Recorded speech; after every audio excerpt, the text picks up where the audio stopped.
estudando o Livro dos Médiuns, um estudo sequencial da obra O Livro dos Médiuns de Allan Kardec. Essa é a nossa forma de transmitir esperança, conhecimento e alegria.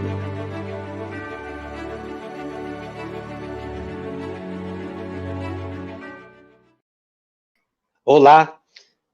Começando mais um programa, o programa 13 da série Estudando o Livro dos Médiuns.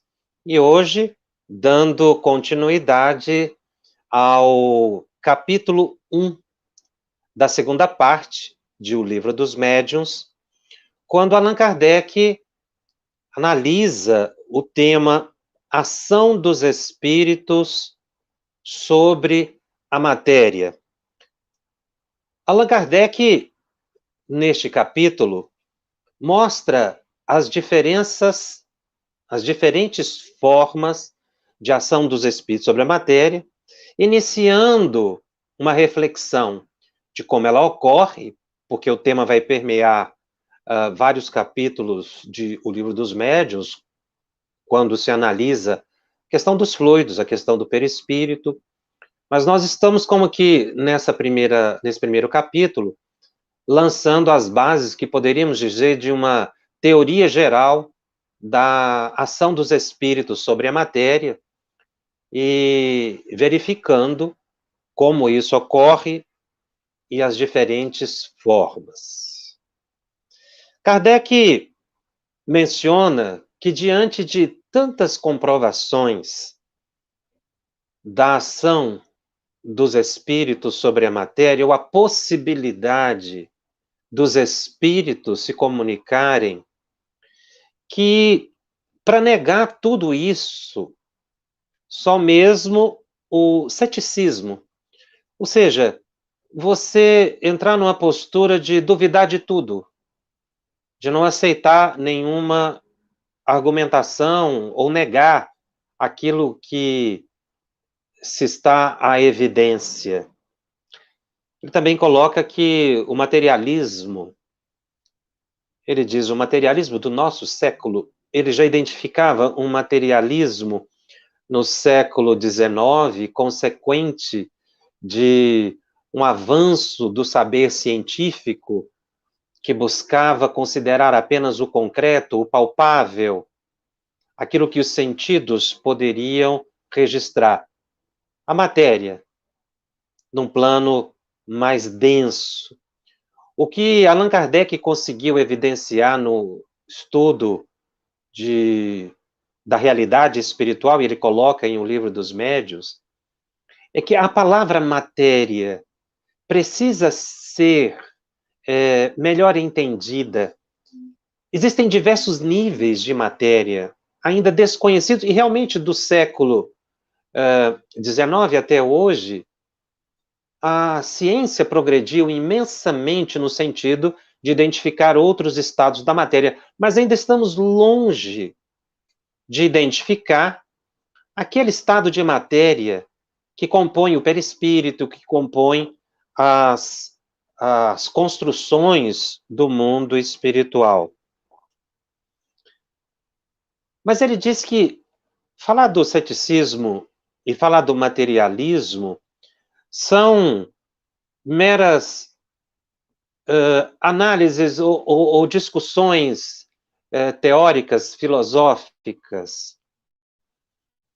E ele considera que a dúvida sobre a possibilidade da ação dos espíritos sobre a matéria, numa época tão positiva como a nossa, em que as pessoas fazem questão de se inteirar de tudo e que a ciência está aí pesquisando tudo e tentando desvendar diversas nuances da natureza, não é? A causa ainda do desconhecimento da realidade espiritual decorre do desconhecimento da natureza dos espíritos. No momento em que se adquirir esse conhecimento, as manifestações dos espíritos deixarão de ser espantosas e serão vistas como fatos naturais. Os espíritos também não estão inertes nesse processo de busca do contato com o plano físico de modo elevado. Eu não sei se os amigos já pararam para refletir, por que toda essa movimentação dos espíritos para comprovarem a sua existência, a sobrevivência da alma? Porque essa busca iniciada por Allan Kardec, na verdade, ela foi estimulada pelos espíritos. E ela não acabou. Muitas pessoas perguntam por que então a ciência do mundo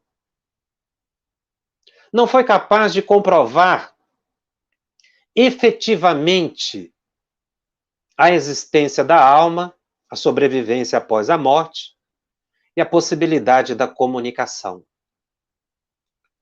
Porque a ciência não tem instrumentos ainda para aferir o nível de matéria do mundo espiritual. Falta ferramenta, falta aparelho. Como no passado, faltaram aparelhos para se identificar vírus e bactérias. Falta instrumental. Mas isso não quer dizer que os espíritos estejam inertes diante desse processo. Mas falta uma outra coisa, além de instrumental. Falta amadurecimento da sociedade, amadurecimento nosso, para conceber a existência e a sobrevivência da alma com a clareza necessária.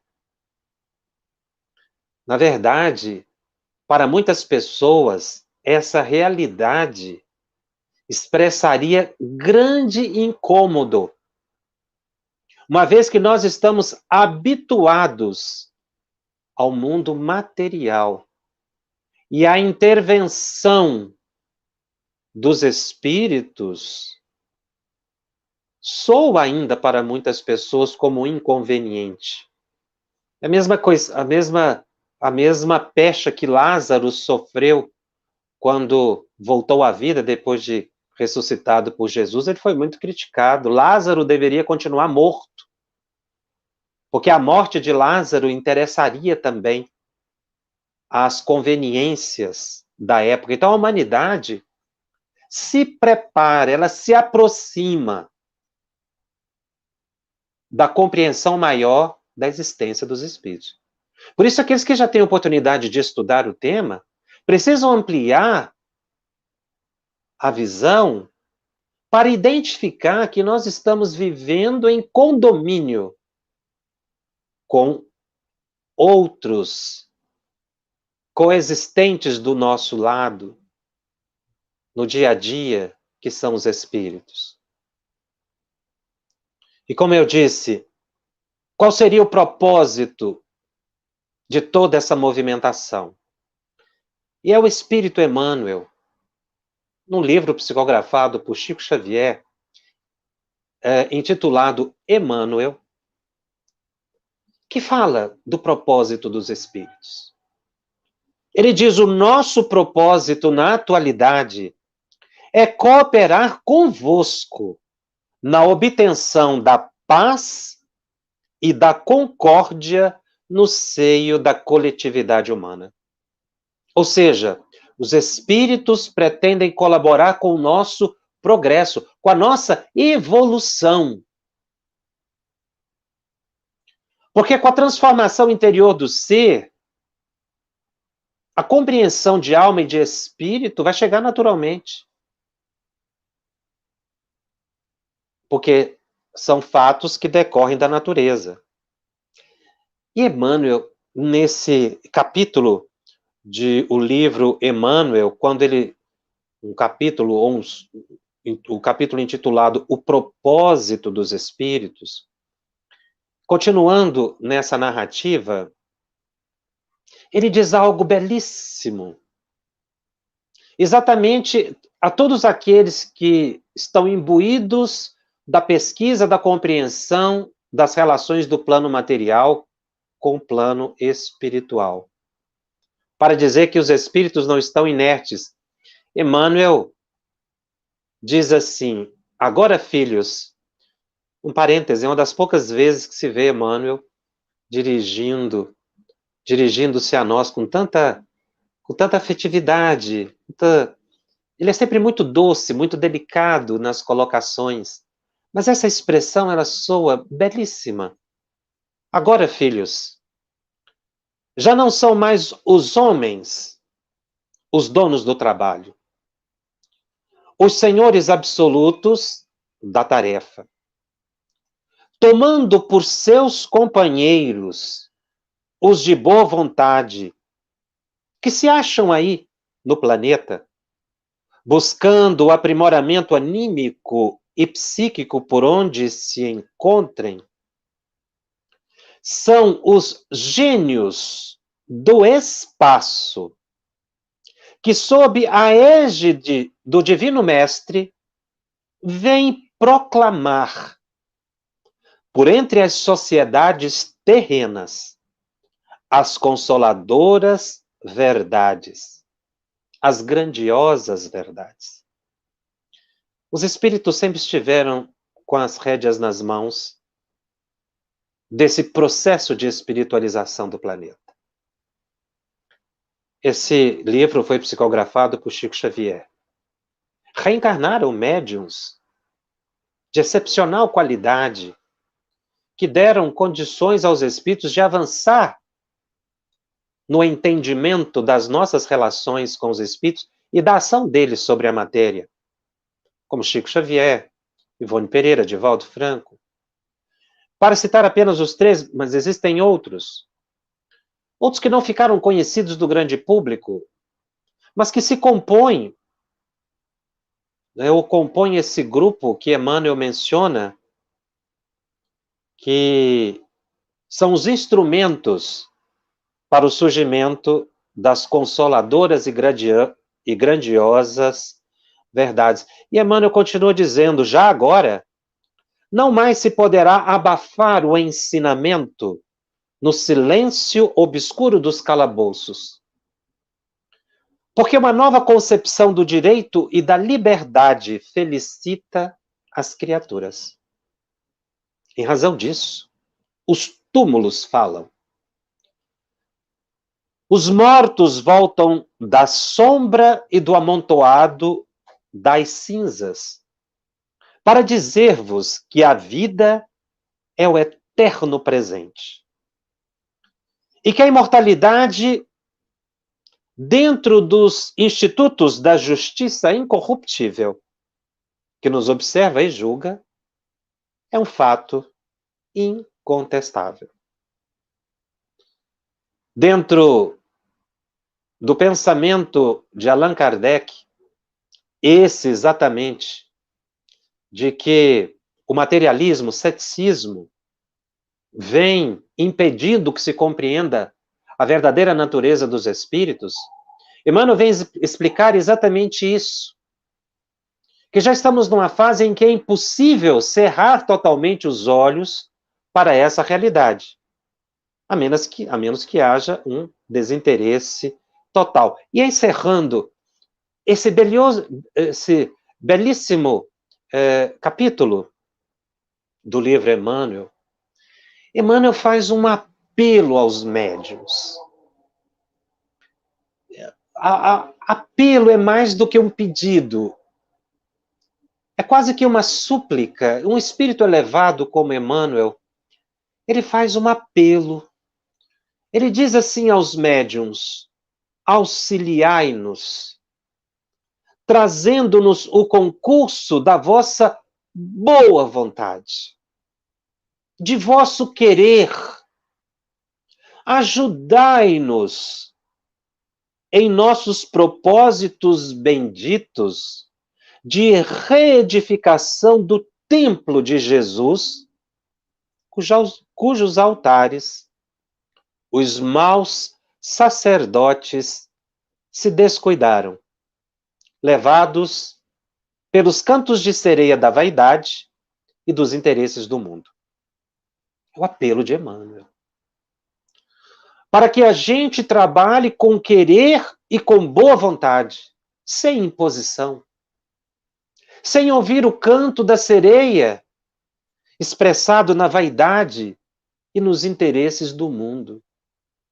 O médium ostensivo, que reencarna para colaborar com os médiuns que não são ostensivos, tem inscrito na sua consciência os dizeres de Emmanuel, porque reencarnaram com essa tarefa de colaborar com os gênios da alta espiritualidade. Mas Allan Kardec continua a sua análise agora no item 53 de O Livro dos Médiuns, analisando por que as pessoas não compreendem bem a natureza dos espíritos. Nós precisamos estudar muito a natureza dos espíritos. É o que estamos buscando desvendar. A ideia, diz Kardec, que geralmente se faz dos espíritos, torna à primeira vista incompreensível o fenômeno das manifestações. Qual é a ideia que geralmente se faz dos espíritos?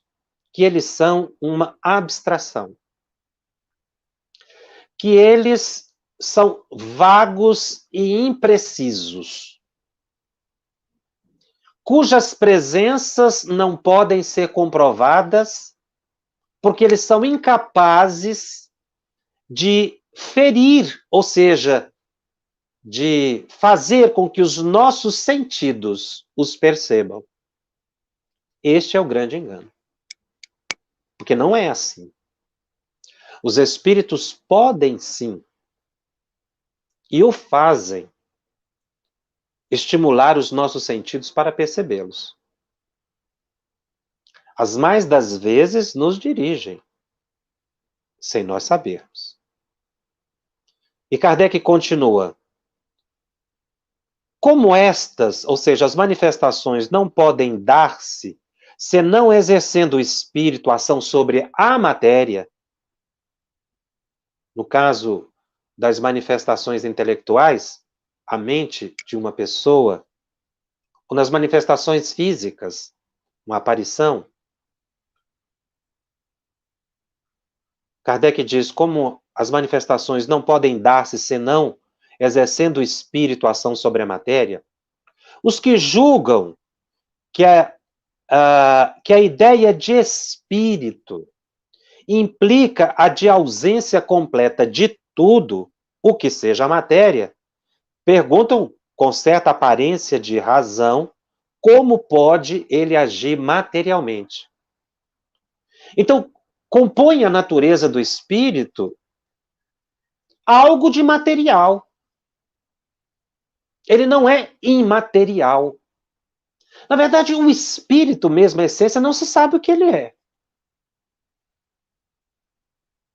Mas que ele é revestido de uma matéria, ele é.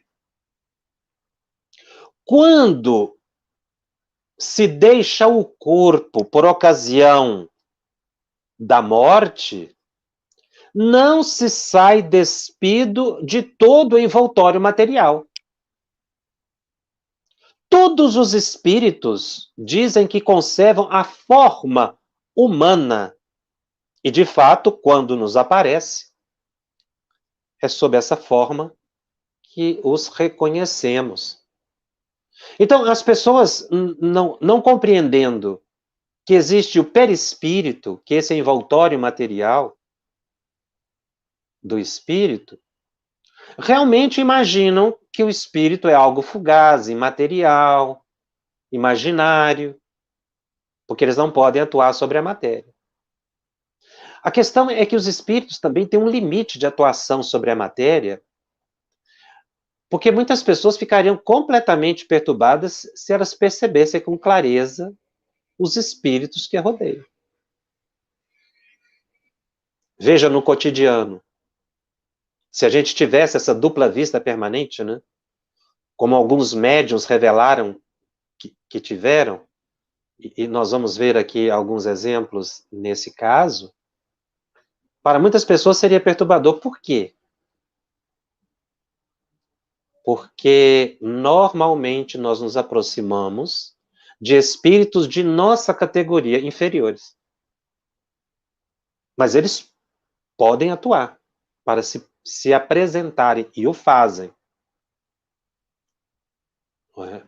Para algumas pessoas chega ao ponto de causar perturbação realmente. Mas falando da generalidade do planeta, há um limite da comprovação da existência dos espíritos para que a humanidade avance um pouco mais em moralidade, em conhecimento de espiritualidade, para que eles possam se apresentar. Como se apresentaram a médiuns com muita clareza no âmbito da mediunidade. E aí Kardec entra num assunto muito curioso. Ele diz assim: observemo-los atentamente, os espíritos, no instante em que acabem de deixar a vida, acham-se em estado de perturbação. Kardec identificava isso. Grande parte das pessoas que desencarnam, ao se verem libertos do corpo, entram em grave estado de perturbação. Tudo se lhes apresenta confuso em torno. Veem-se perfeitos ou mutilados, conforme o gênero da morte. O corpo que tiveram, não é, se exibe com muita clareza para o espírito. No entanto, embora eles vejam o corpo de um lado, sem ele poder agir sobre o corpo, porque já desligou-se dele, por outro lado, se reconhecem e se sentem vivos. A gente vê nas diversas manifestações relatadas por Allan Kardec em um livro, O Céu e o Inferno, e na própria Revista Espírita, que esse estado de perturbação existe. E Kardec vai explicar por que existe esse estado de perturbação, que nos ajuda a entender melhor a natureza dos espíritos, como as pessoas se encontram depois de desligarem do corpo. E daí, como equilibrar essas nossas relações com o mundo espiritual. Kardec, então, continua discorrendo sobre o tema, dizendo: alguma coisa lhes diz que aquele corpo lhes pertence. Os espíritos, nas reuniões mediúnicas que se assiste, dizem isso ainda na atualidade.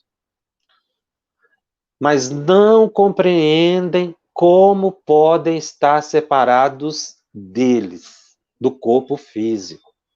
Porque a maioria das pessoas que desencarnam não entendem a desencarnação, não estudam os temas de alta espiritualidade. Alguns esperam que vão morrer e vão dormir, outros que vão para o céu, outros que vão para o inferno. Sem mencionar outras culturas, não é, orientais. Mas essa visão reduzida de mundo espiritual leva a graves perturbações. Nós chegamos na vida espiritual, a maioria de nós, como crianças, inexperientes. Kardec vai dizer isso. Continuam a ver-se sob a forma que tinham antes de morrer.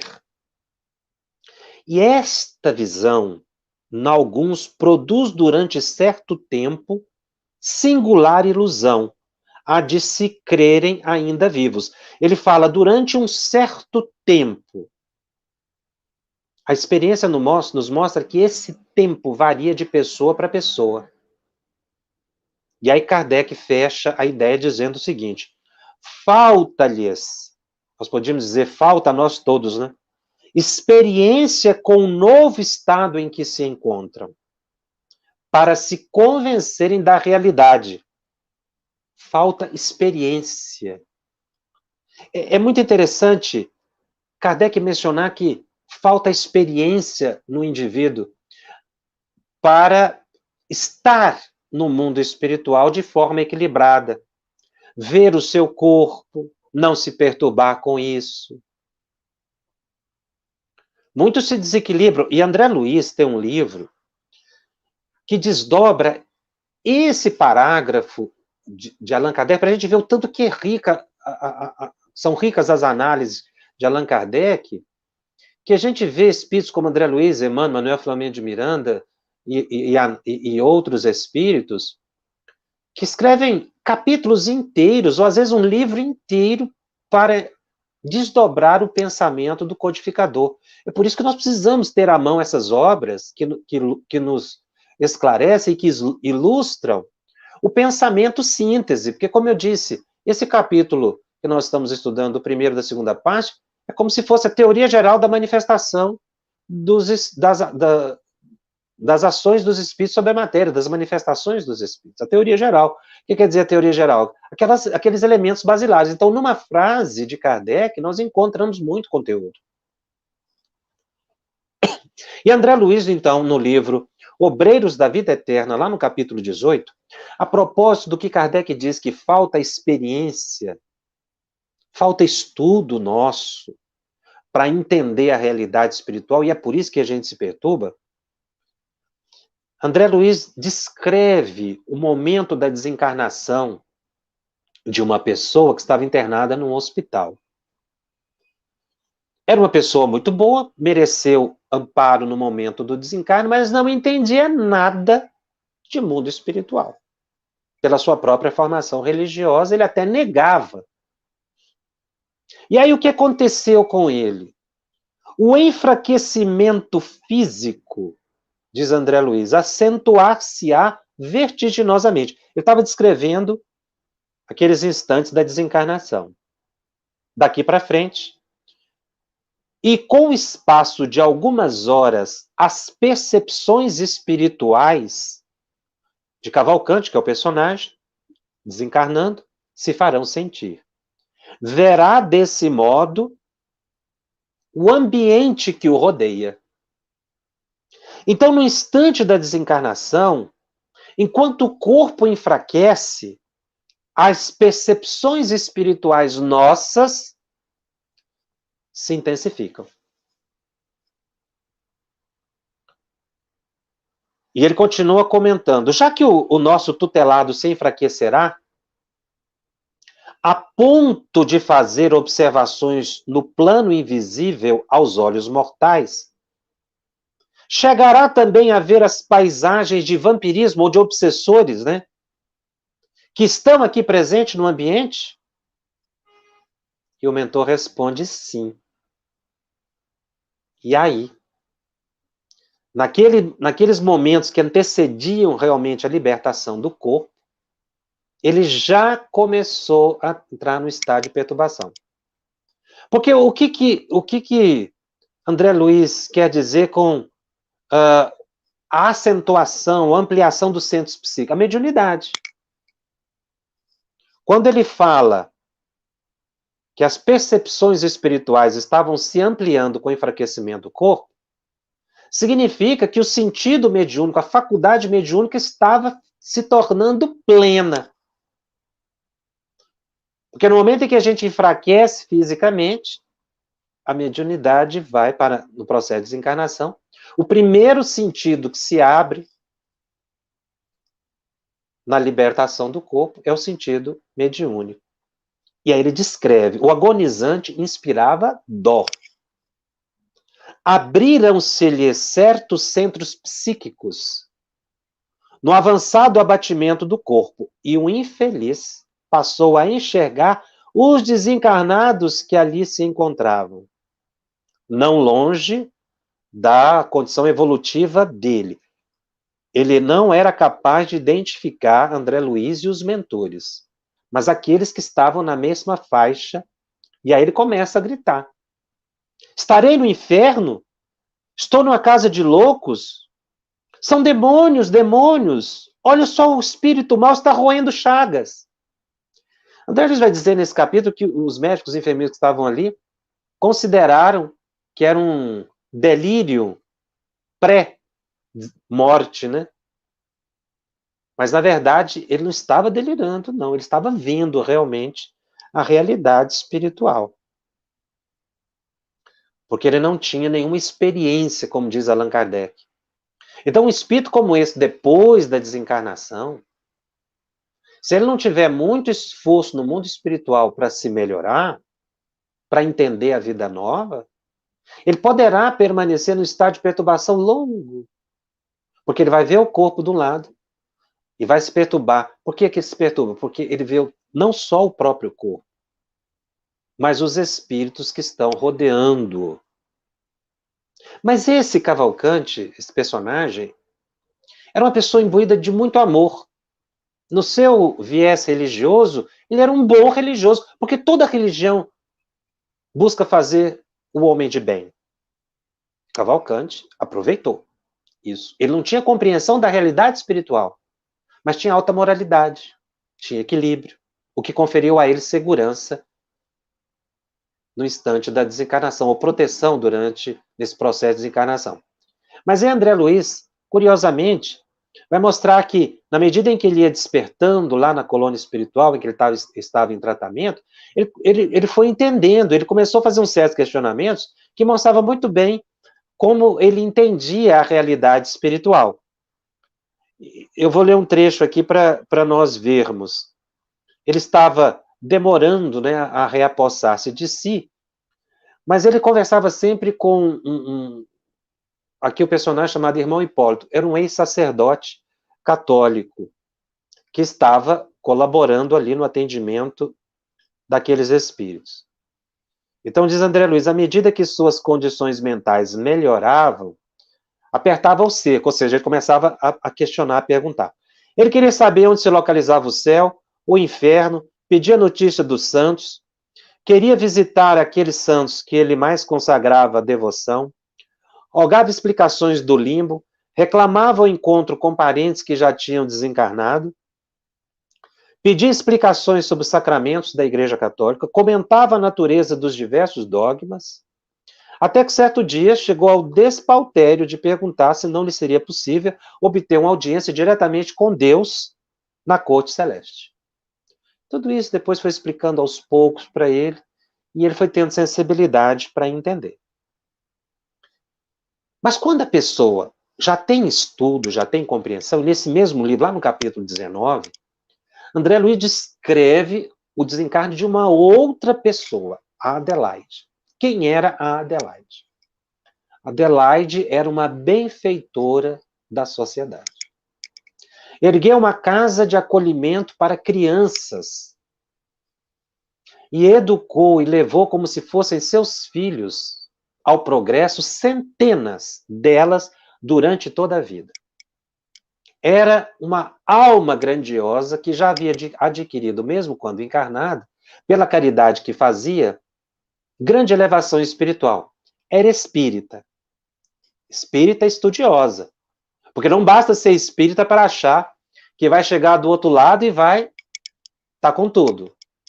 É preciso estudar, mas é preciso também praticar a caridade para ter créditos espirituais. Então não basta saber.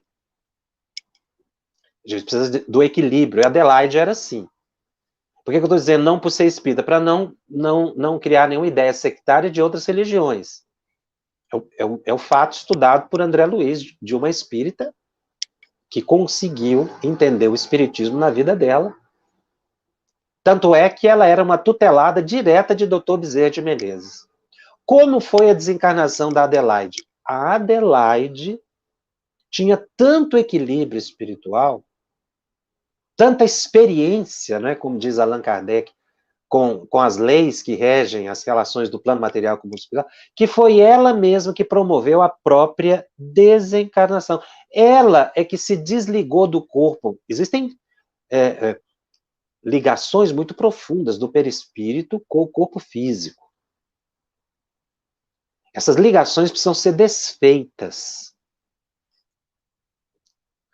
E ela, sozinha, os espíritos saíram do quarto e ela desfez as ligações do corpo. Então, quando ela se afastou do corpo, ela tinha uma lucidez como se tivesse o tempo todo ali. E ela E ela já tinha, né, muita vivência de mundo espiritual pela conduta moral dela. Então, André Luiz comenta que o serviço preliminar do desenlace, né, tirar os vínculos do corpo físico, pode ser levado pelo próprio interessado quando este haja adquirido, durante a experiência terrestre, o preciso treinamento com a vida espiritual mais elevada. Então, quando a pessoa ela aproveita da vida na Terra, transforma a experiência na Terra para conquistar a experiência de espírito, a adaptação do outro lado é melhor.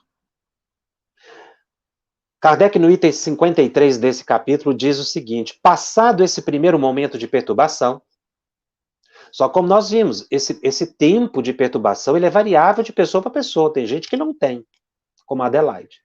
Tem gente que tem, como Cavalcante, e ainda acordou no mundo espiritual. Tem gente que fica tão perturbado que não consegue se adaptar à vida espiritual e ficam como que autômatos, né? Como que teleguiados no automatismo no mundo espiritual. Passado esse primeiro momento de perturbação, diz Kardec, o corpo se lhe torna uma veste imprestável, de que se despiram e de que não guardam saudades. É esse o ponto que nós devemos chegar. Não guardar saudades, porque tivemos um bom aproveitamento. Agradecer o corpo que tivemos, foi o que a Adelaide fez. Agradecer o corpo que nos serve de espelho, porque nós precisamos valorizar o corpo. Cuidar do corpo, através da boa alimentação, dos bons pensamentos, dos bons hábitos. Então, Kardec vai tecendo análises genéricas do assunto e coloca: sentem-se mais leves, como que aliviados de um fardo. Nem todos. Não mais experimentam as dores físicas e se consideram felizes por poderem elevar-se, transpor o espaço, como tantas vezes o fizeram em sonho quando vivos. E aí Kardec coloca uma nota de rodapé, dizendo que os sonhos que a gente tem, quando a gente se sente flutuando, voando, é o que a gente vai sentir, ou que deveria sentir depois que desencarnar. Essa leveza que o espírito sente. Mas desde que nós nos libertemos dos interesses materiais. E aí sim, nós vamos afastar do corpo, não é? E não vamos nem sentir saudade. Vamos desligar de um fardo. Mas isso varia de pessoa para pessoa. Kardec estabelece as linhas gerais. Essa é a meta. A prática, na prática, o próprio Kardec vai demonstrar que ele identificava espíritos que não conseguiam ter um domínio mental suficiente. E Kardec, no item 54, vai dizendo: a morte é a destruição. E ele usa uma palavra muito interessante, é uma excelente definição para a morte. Ele diz: a morte é a destruição, ou antes, a desagregação do envoltório grosseiro. Então, o que é a morte? A desagregação do envoltório grosseiro, do invólucro que a alma abandona. O outro se desliga deste e acompanha a alma. Qual outro? O perispírito. Fica sempre com um envoltório. Este último, ainda que fluídico, etéreo, vaporoso, invisível para nós, em seu estado normal, não deixa de ser matéria. Os Kardec às vezes usam uma expressão, em alguns momentos ele fala matéria quintessenciada, porque falta palavra para definir esse estado de matéria, né? A gente precisa entender com segurança essa realidade espiritual para que a gente possa ter domínio sobre o perispírito, senão a gente vai ficar, como ele mesmo disse, alguns vão ficar muito tempo ainda em estado de perturbação, vendo as chagas do corpo, vendo as imperfeições. Aí Kardec faz uma observação sobre o perispírito muito importante. O perispírito desempenha tão grande papel na economia orgânica, dada a sua íntima ligação com o corpo físico, que ainda, não é, que interfere grandemente nos fenômenos fisiológicos e patológicos que a medicina está caminhando ainda para identificar. A medicina, quando ela apreciar ou chegar nesse ponto da compreensão perispiritual, haverá um grande avanço. E André Luiz comentando isso que Kardec fala, da ligação do perispírito com o corpo físico, ainda no livro Obreiros da Vida Eterna, ele diz: qualquer droga no campo infinitesimal dos núcleos celulares se faz sentir pelas propriedades elétricas e específicas. Qualquer medicamento que se toma atua no campo celular físico e no campo celular perispiritual. Combinar aplicações químicas com as verdadeiras necessidades fisiológicas constituirá o escopo da medicina no porvir. O médico no futuro aprenderá que todo remédio está saturado de energias eletromagnéticas em seu raio de ação. É a mesma coisa que Kardec fala no item 54 de O Livro dos Médiuns. A gente vê a interpretação que os espíritos dão ampliando o nosso entendimento. E André Luiz continuou: o perispírito, formado à base de matéria rarefeita, mobiliza igualmente trilhões de unidades unicelulares da nossa esfera de ação, que abandonam o campo físico saturados da vitalidade que lhe é peculiar. Então, quando a pessoa se afasta do corpo pela morte, essas unidades celulares, essas unidades unicelulares comentadas por André Luiz, ainda estão saturadas de vitalidade, de fluido vital. Ainda tem muito fluido vital. Daí os sofrimentos e angústias de determinadas criaturas para além da morte. Os suicidas costumam sentir durante longo tempo a aflição das células violentamente aniquiladas, enquanto os viciados experimentam tremenda inquietação pelo desejo insatisfeito. É porque a pessoa sai do corpo físico pela desencarnação, mas ainda leva no perispírito uma grande quantidade de fluido vital. Porque passou a vida toda ligado aos interesses da matéria. Muitas vezes negando, não buscando a transformação moral, o desprendimento dos interesses.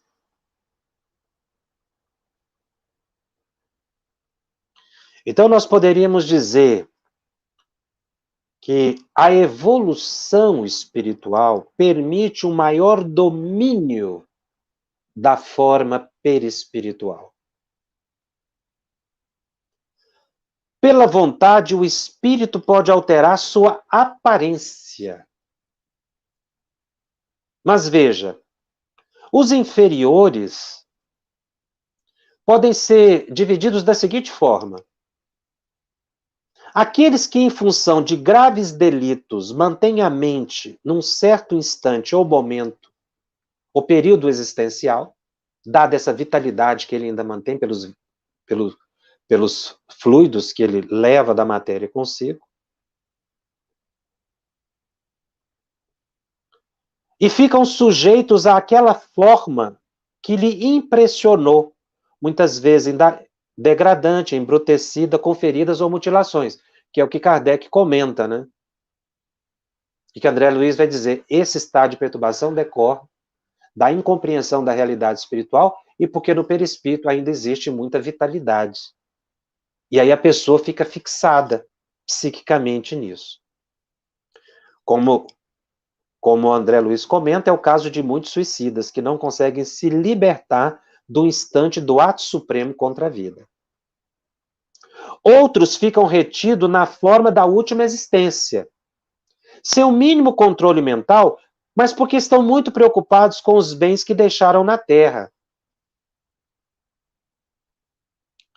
Então, a forma perispiritual permanece, não é porque o espírito não pode modificar, é porque ele nem sabe que pode modificar e nem tem interesse nisso, porque ele está preocupado com os bens que deixou. Essa questão de forma do espírito, ela é importante a gente entender, porque os espíritos descrevem isso nas reuniões mediúnicas e os videntes veem. Que é o que nós vamos desdobrar nesse programa. E vamos, acredito que dar sequência no outro programa. Nós precisamos fazer uma seguinte observação. Existe uma categoria de espíritos inferiores vinculados ao mal que já aprenderam que pela vontade podem manipular os fluidos. Não sabem como ocorre esse processo, mas sabem que pode alterar a forma. Então eles aprenderam a alterar o próprio perispírito, inclusive criando formas grotescas, mas aprenderam também a hipnotizar. E dessa forma eles criam formas mentais que impressionam os médiuns, projetando na mente deles imagens horrendas, como percebidos pela vidência. E também pelo mesmo princípio da hipnose, dominam outros espíritos. E podem causar na mente do hipnotizado, desencarnado, uma reação que lhe altera a forma, como no caso da culpa, que pode dar brecha psíquica a obsessores para induzirem o desencarnado a uma deformidade perispiritual. E eles tomaram a forma de um animal, que seria o caso da licantropia ou outros animais. Existem espíritos da mesma faixa evolutiva que pensam insistentemente numa forma e podem se exibir ao vidente com vestimentas grotescas, de mau gosto, às vezes com a finalidade de causar medo. Mas não seria o caso de medo, porque na verdade eles mais mostram a sua natureza de inferioridade. São meras criações mentais, das quais acabam por piorar as suas condições morais. Mas quando a gente fala que são criações mentais, nós temos que entender que no mundo espiritual isso é matéria. Então ela é palpável, ela é visível. Então, como nós vimos, os espíritos inferiores podem modificar o seu perispírito? Podem. Muitos não sabem, muitos não querem e muitos se aproveitam disso. Agora, existem espíritos também inferiores que não são maus, mas para serem reconhecidos pela vidência ou nas aparições, criam objetos temporários que comprovam a sua presença. Às vezes uma vestimenta, um chale, uma bengala, objetos que tiveram quando encarnados. Pelo pensamento ele cria esses objetos. Mas como nós dissemos, nem todos os espíritos sabem que podem manipular. O que o espírito inferior não consegue efetivamente em relação ao seu perispírito é sublimá-lo, iluminá-lo, sem uma verdadeira transformação moral, dar-lhe leveza e se libertar da imposição das formas, atingindo um nível evolutivo diferente da dele. Ele não vai conseguir alçar os planos superiores, porque ele ainda está preso a essas questões de forma. Quando nós falamos isso, quer dizer, ele pode manipular a forma, mas ele não pode desligar-se dessas condições, essas injunções, pela sua inferioridade. Então, ele não pode se elevar e habitar as altas esferas dos bons espíritos que adquiriram isso pelo esforço. É por isso que se diz que os espíritos inferiores estão presos ao mundo das formas, né? Porque quanto mais se vai elevando em hierarquia espiritual, maior domínio se tem sobre as formas perispirituais. No entanto, menor é a preocupação do espírito com isso, porque ele já está num nível tal. que a gente não pode nem avaliar, ainda não temos informação de qual seria a forma dos espíritos sublimados. O Kardec diz que a forma será sempre humana, e isso é uma constante. A essência do espírito mesmo, Kardec coloca lá no item 55. O espírito é uma chama, uma centelha. É assim que às vezes se define, mas dizer que o espírito é uma chama ou uma centelha quer dizer que ele é algo. Esse algo é que não se sabe o que é. Não foi revelado ainda. O que nós sabemos é que ele tem um envoltório perispiritual que é de natureza material. Qualquer que seja o grau em que se encontre, o espírito está sempre revestido de um envoltório ou perispírito. Mas aí nós vamos ver que os espíritos mais elevados, a palavra perispírito vai tomando um sentido de purificação muito grande. Quer dizer, vai ficando cada vez mais etéreo, cuja natureza se eteriza, diz Kardec, à medida em que ele se depura e se eleva na hierarquia espiritual. Então nós vamos ver que espíritos mais inferiores, ligados à matéria, o perispírito é mais embrutecido. Daí eles verem as feridas, as dores. E é o cuidado que você tem que ter na reunião mediúnica, quando você fala para o espírito, olha, ele está dizendo, eu estou com uma dor, eu estou com uma ferida. E às vezes a gente, de forma simplista, diz assim, desvia o pensamento que isso desaparece. Em tese, é isso mesmo que aconteceria. Ele poderia desviar o pensamento e aquela ferida desaparecer. Mas ele não consegue. Por que ele não consegue? Porque ele não sabe como fazer. Porque ele está tão envolvido com aquela dor que ele não tem domínio sobre o controle mental. Ele está tão preocupado com seus problemas que ele não tem serenidade para isso. Então a gente tem que entender o que o Espírito diz. Para ele aquilo é real. Aí uma forma é pensamento. Não basta dizer para a pessoa, isso é uma forma de pensamento, desvia o pensamento. Eu tenho que tratá-lo no estado em que ele se encontra, que é o foco das preocupações que ele apresenta na reunião mediúnica. Se ele fala que está com a ferida, se ele está sentindo uma dor, se ele é um suicida, você já vê que ele não tem um domínio mental. Então você faz uma prece, ajuda, conversa com ele, para que a pessoa vá entendendo. Porque, como eu disse, tem espírito inferior que nem sabe que pode manipular o próprio perispírito. Outros nem se preocupam com isso, porque estão preocupados com outros afazeres. Já outros inferiores maldosos podem fazer. Outros inferiores que não são maldosos também já aprenderam no mundo espiritual. Mas só os espíritos sublimados é que realmente aí ele passa a ter um domínio total e perde essas ligações propriamente com as questões aqui do plano físico. Esse assunto é muito vasto. Na semana que vem eu vou continuar no capítulo 1 ainda. Mas eu vou trazer para nossa análise trechos do livro Devassando o Invisível. Sobretudo o capítulo 2. Quem tiver oportunidade de estudar o capítulo 2 do livro Devassando o Invisível, de Ivone do Amaral Pereira, ela trata exatamente desse assunto que Allan Kardec coloca, a questão da manifestação dos espíritos, da ação dos espíritos sobre a matéria, tanto na matéria mais densa do nosso plano, como a matéria do plano espiritual, que é o perispírito. Porque Kardec faz um estudo amplo, a ação dos espíritos sobre a matéria.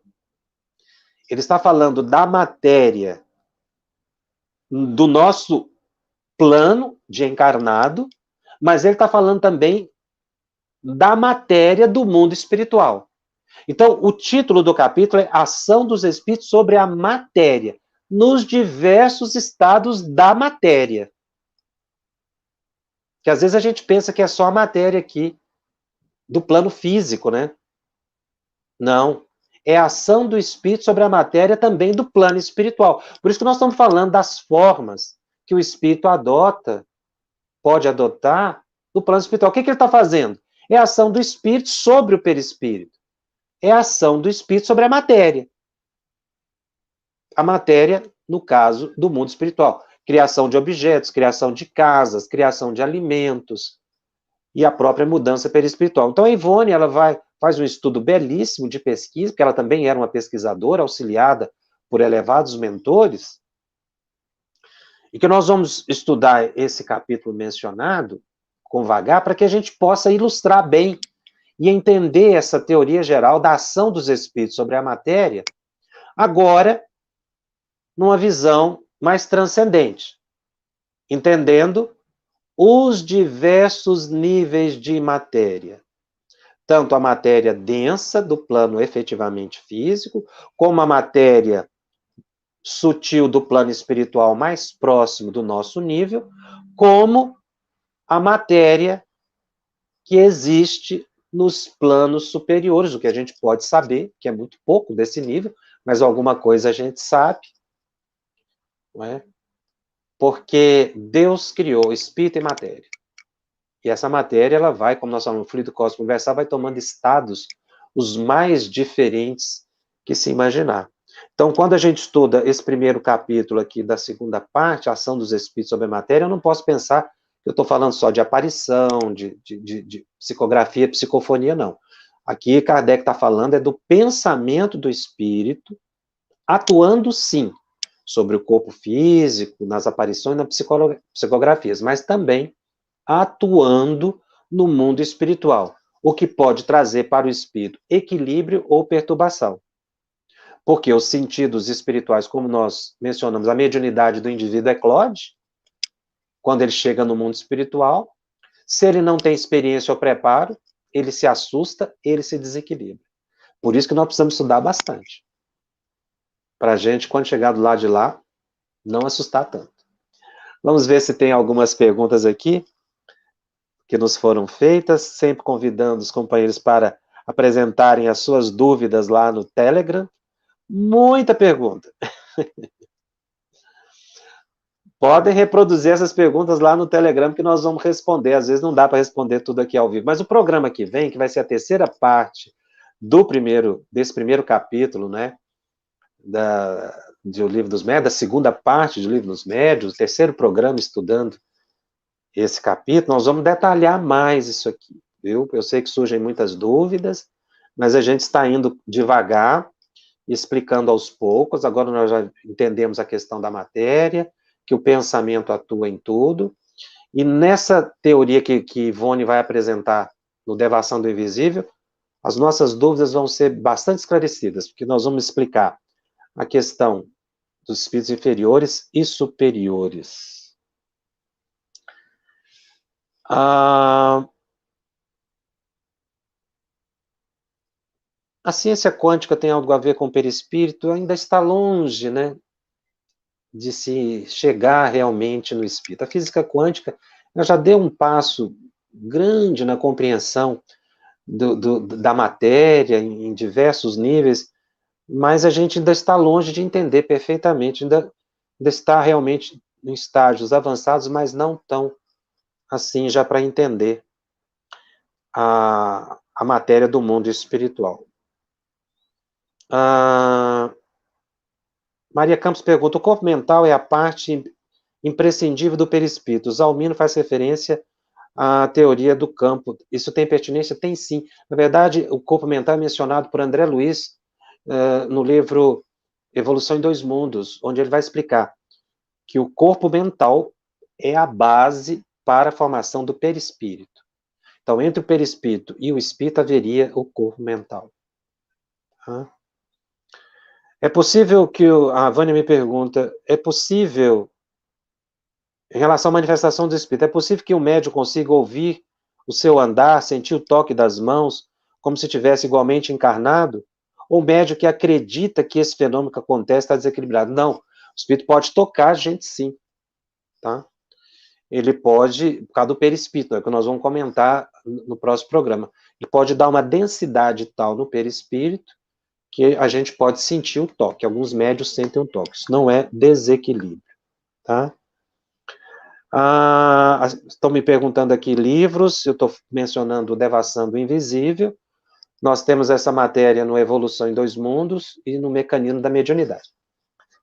Mas a base é Allan Kardec. Vamos entender bem esse capítulo para a gente entender essas relações dos espíritos, ou as nossas relações com a matéria. Nós vamos ficando por aqui, espero essas perguntas todas lá no Telegram, você é nosso convidado. Lembrando sempre que o nosso estudo está disponível em podcast, no canal da FEB, no Spotify e nas demais plataformas de áudio streaming. Os nossos programas semanais ficam gravados e disponíveis gratuitamente. Divulgue, compartilhe para aqueles que não puderam assistir ao vivo. E se você também tem dúvidas, não é? Pode adentrar o grupo no Telegram, que é o @febtv_médiuns. Traga a sua pergunta. O Telegram fica aberto 2 dias a semana, na terça e na quarta-feira, depois fecha para perguntas, para que a gente possa responder todas as perguntas de forma sequencial e ordenada. Eu te encontro lá para a gente conversar mais um pouquinho. E na próxima semana, a próxima terça-feira, às 20 horas, dando continuidade ao estudo de O Livro dos Médiuns. Até lá. Estudando o Livro dos Médiuns. Um estudo sequencial da obra O Livro dos Médiuns de Allan Kardec. Essa é a nossa forma de transmitir esperança, conhecimento e alegria.